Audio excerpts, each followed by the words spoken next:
I will come to you first, James, before these two start going. It was a bit of a disappointing week for Scottish clubs right across the European competitions this week. Yeah, it was a bit more than disappointing. We want to see our teams doing well in performance levels, results. Aberdeen, I think, done well coming back and getting a draw, but they had the advantage with the extra man, and they conceded a goal just after half time, and not the week we were hoping for Scottish clubs. But that's enough from me. We're going to let these two go at it, I think.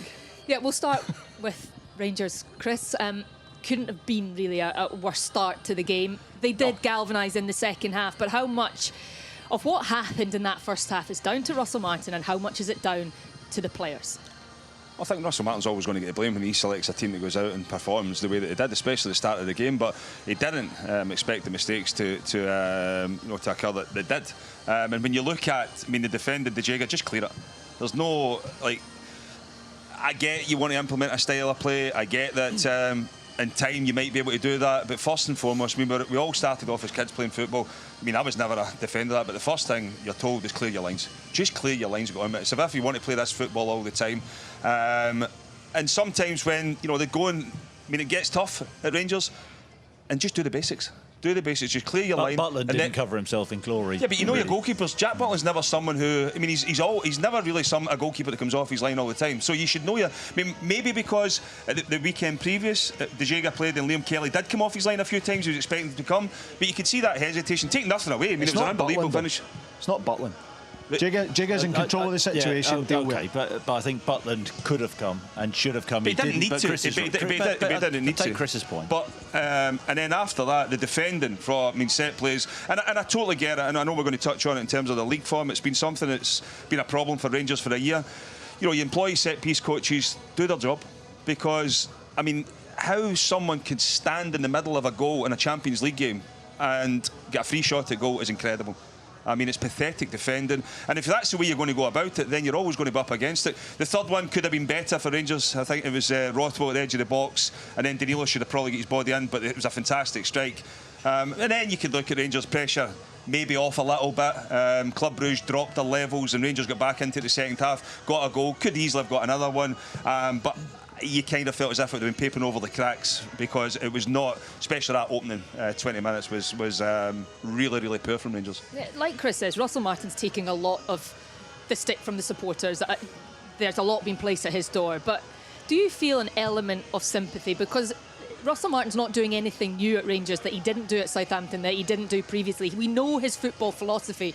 We know the way that he wants to play. And he's admitted in the past at Southampton, when they went into the Premier League, that he's quite stubborn. He's going to stick with his plan and just try and make it better. So when you look at should there be a surprise that perhaps these things are happening at the moment as he tries to bed his system in? I think it's incredibly difficult for him coming in, taking the job, the environment which he's come into. He's talked about, wanting to change the culture, and he has to get his recruitment spot on. And some of his recruitment, I think, is questionable. I think Chris has touched on that in the past. There's been Gassam, looks to be a really good find, and essentially that's where he's going to be judged. But this is the third league game of the season for Rangers today. He does need time to implement his ideas and for them to bed into the team. It's as simple as that. Talk about him coming here and this is a must win. Well, what if he doesn't win? Rangers cannot sack him. That wouldn't be a good look for the 49ers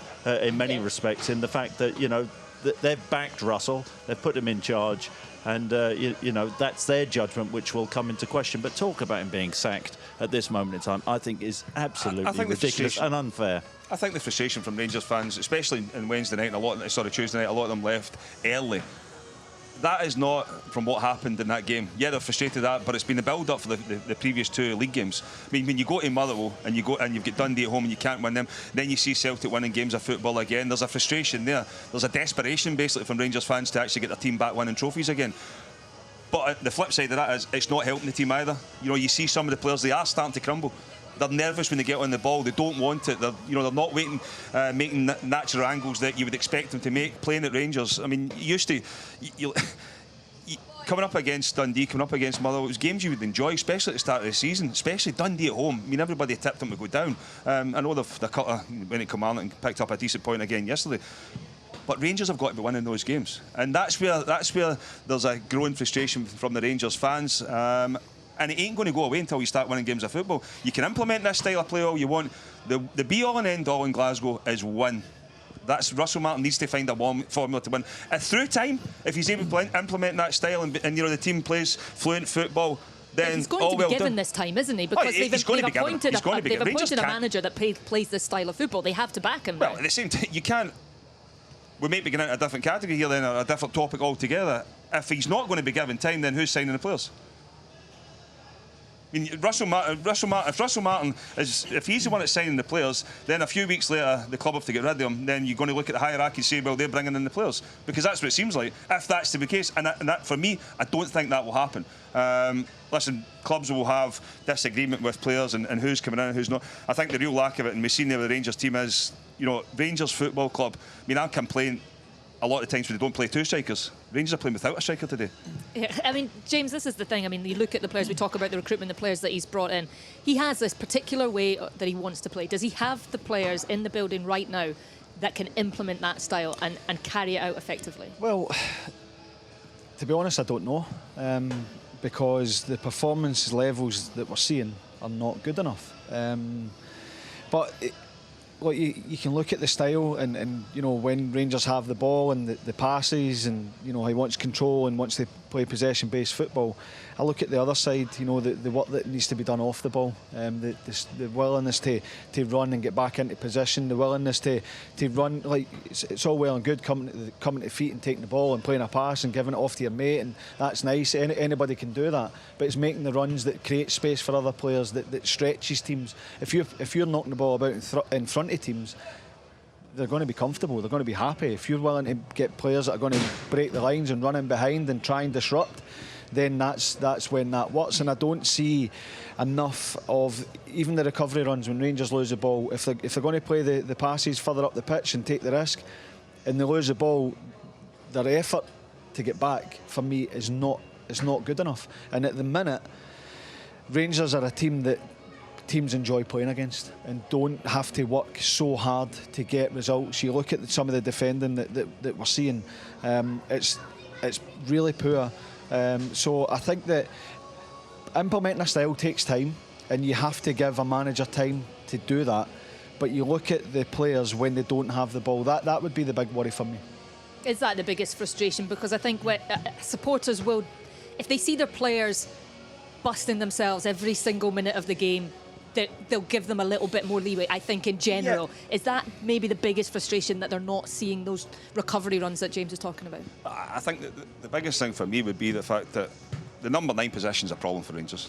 I mean, for whatever reason, Cyril Dessers has not started the season well. He's had a couple of injuries. Whether he wants away or not, he's not in the matchday squad today.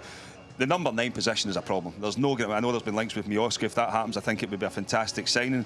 But you look at, you can sign players, tidy midfielders, tidy wingers. If you don't have a proper striker at a football club, you're going to struggle. That's just a fact. They're the most important players on the pitch. The flip side of that is as well, you could maybe get away with it to an extent if you've got a defence that can keep clean sheets. And that's not the case with Rangers. I mean, the same Rangers fans that wanted James Tavernier out the team are now wanting him back in the team. It's just there's a flip-flop with every single game that passes. I said it a couple of weeks ago, and a few people I do. Kasama, yeah, okay, I'll give him that one right now. But I don't see anybody that's come in that's improving Rangers. I really don't. In fairness, we haven't seen Asgard. Yeah, really. Well, he's been injured, so we can't judge him. So, that's an issue. And Magoma, actually, I think Rangers fans would have been encouraged. I think it's been difficult as well because, there are some young players coming into the team, and it's such a harsh environment to play. We've seen Max Aarons. I've watched a lot of him at Norwich.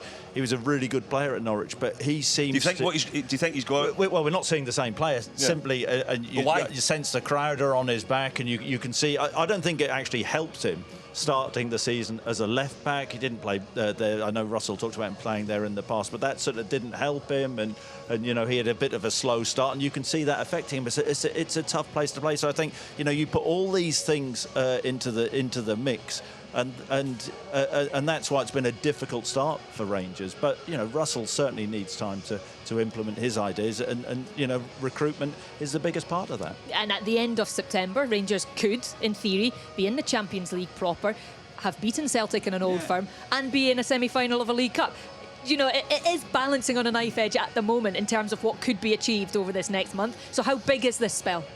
It's huge. I mean, there's no getting away from it. The next week for Rangers is going to be massive. In terms of Champions League, well, I think it's a tough ask for Rangers to turn it around in Brussels during the week. But I mean, when you look at Rangers, there is a way to lose a game of football, and during the week wasn't that. But you're then looking about going forward. If Rangers can go over and get a result, it maybe gives them a little bit of confidence for the Old Firm next week. But the most important game is this today. Rangers need to win this today.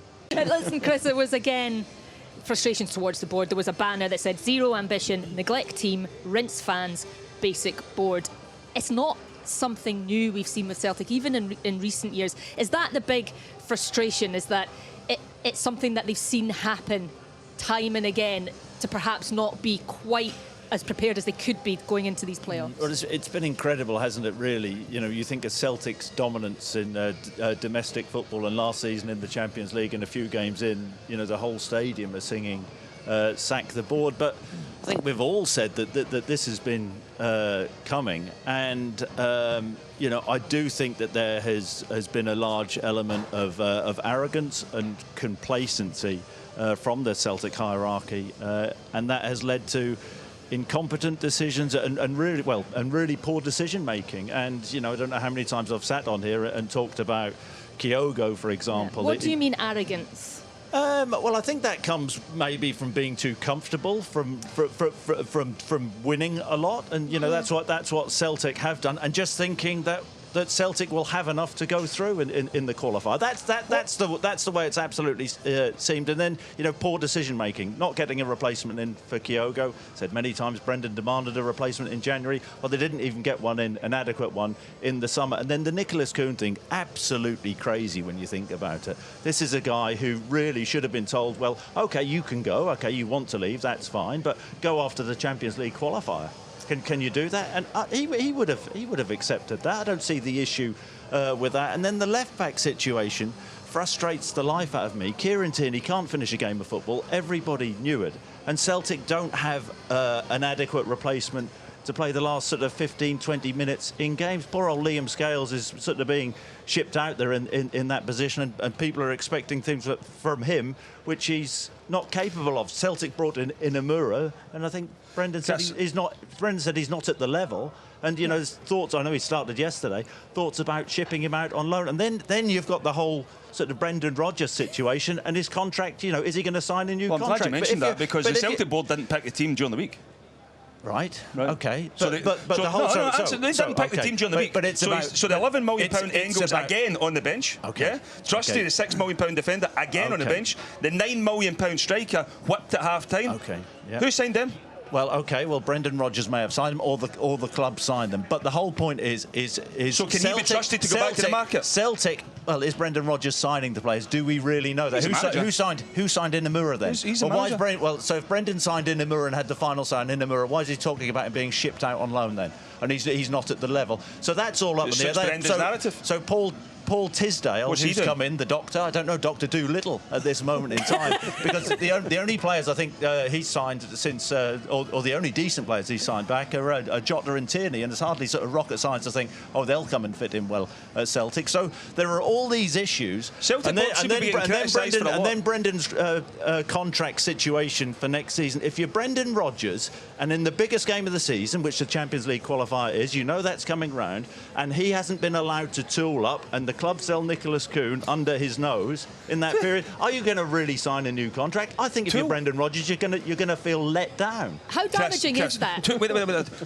He spent over £60 million since he's came back. Did they replace Kyogo? adequately? £60 Should they have million? let Nicholas? You're not answering the question. So you can throw these things out. Yeah. You can throw these things out there. Have they replaced Kyogo? Have they replaced Nicholas Kuhn? So why do Celtic need players in forward areas? Regardless, doesn't matter how much they're spending. They need players. If you need players in those positions, why do you go and sign more midfielders when you've got them coming out your ears? But that's actually irrelevant. No, it's not. It's totally irrelevant. What's the net spend? Doesn't matter what the net spend is. Doesn't matter. But Celtic haven't replaced Kyogo. Everybody's having to go to the Celtic board, and the Celtic board are getting. The Celtic board have over £60 million Brendan Rodgers has spent. What do you do? And he's immune to criticism. Nobody's saying Brendan Rodgers isn't. Well, you've not criticised him for his team's performance during the week. The team didn't play well, but was he given? So why is the board getting it? Hang on a minute. Was he given? Was he given the right tools? Yeah, thanks for defending. The Celtic board will be sending you a text. Was he? Did Celtic adequately replace Kyogo? Answer: yes or no. No, but they had a Did they need wide players in? Well, you told me. Did Brendan Rodgers want to start Adam Eder as a centre forward the other night, wheeling out James Forrest who's been a brilliant player for Celtic, but asking him to play game after game after game? That's ridiculous. The Nicholas Kuhn thing was absolute madness. But the thing is, they could have just told him to wait. He would have understood that. Other clubs do it, so why can't Celtic? It's the same as the Kyogo one, the Kuhn one, Chris. That's right. I'm agreeing with you. And did they replace Kyogo? I don't think they should have. And they've done the same with Kuhn. So why do other clubs, and Celtic may be waiting on other clubs who are in a Champions League qualified, bringing their players in after they've qualified? That would have been a far better way of planning. So that's where I want to say about arrogance and complacency and poor decision making. It's poor decision making. They haven't replaced those players. Yeah, but they've managed to keep a hold of the person you told me was like Maradona. It's more like Madonna than Eder. That's pathetic. But that just sort of sums up. You sort of misinterpreted what I said then, because the importance of Days and Maida to the team, and eventually they're not going to be able to rely on him anymore. He has been brilliant for Celtic, but this is a player when he first. No, exactly, and that's where that's sort of. He did do. But and that's an issue. Yeah. Just blame the board.